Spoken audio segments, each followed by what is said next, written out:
In this video, I'm going to show you how to take your faulty, unorganized, and overall bad sentences and rearrange them so that they make sense. Good grammar is the foundation of any paper. Without good grammar, your readers might become thoroughly confused as to what you're talking about and lose interest in your paper. Okay, here's a paragraph that has some really bad grammar in it. John Bishop was a famous surrealist painter. John was born December 30th, 1934 in Sussex, England. When he was born, they thought he might not live because of having been born premature and was so small. Unfortunately, at the age of 10, John's father died. After the death of his father, a will was drawn up, including 300 acres of land and a manor.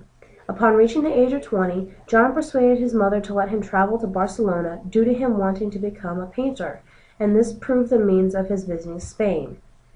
John's life had been filled with many obstacles, perhaps, though the largest obstacle, which took John 6 years to overcome, were the death of his mother. Okay, these sentences by themselves kind of make sense, but we have a lot of faulty verbs and a lot of ofs.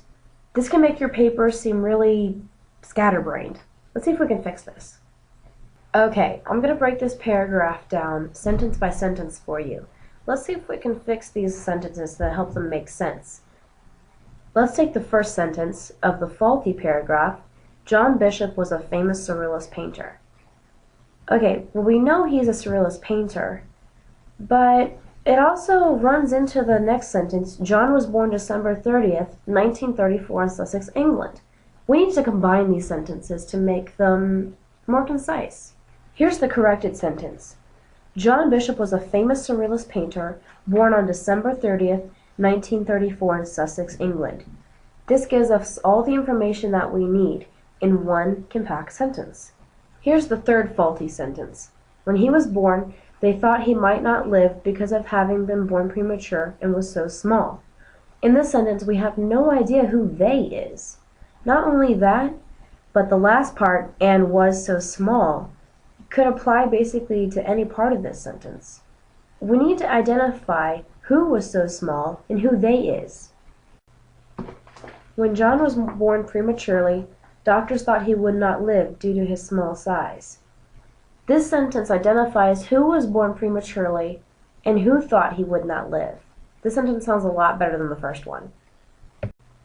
Here's the fourth sentence corrected. Unfortunately, when John was 10, his father died. The original sentence was, unfortunately, at the age of 10, John's father died. This makes it sound like that John's father died when he was 10, not when John was 10. Here's the fourth sentence corrected.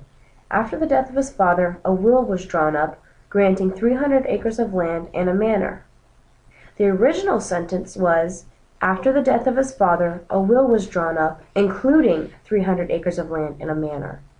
By saying including, it sounds like the will itself had acres of land on it. That's not actually true. You gotta make sure you fix that. Granting makes it sound better. Makes a lot more sense that way. Here's the fifth sentence. At the age of 20, John persuaded his mother to let him travel to Barcelona to become a painter, which explains why he was in Spain. The original sentence doesn't make any sense at all. The original sentence is much too wordy. It's too hard to figure out what pieces need to go where. In the corrected sentence, everything is put concisely in order.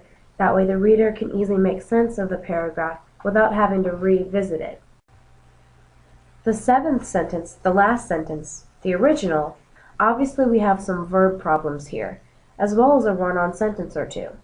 We need to break these sentences up to make them two sentences. The first of which is, John's life had been filled with many obstacles. That's a complete idea in and of itself, so it can be a separate sentence. The next sentence, the largest obstacle, which took John 6 years to overcome, was the death of his mother. By splitting up the original sentence, we can make sense of it. Finally, we have all the sentences revised. Let's put them together back into the paragraph form and see how it sounds.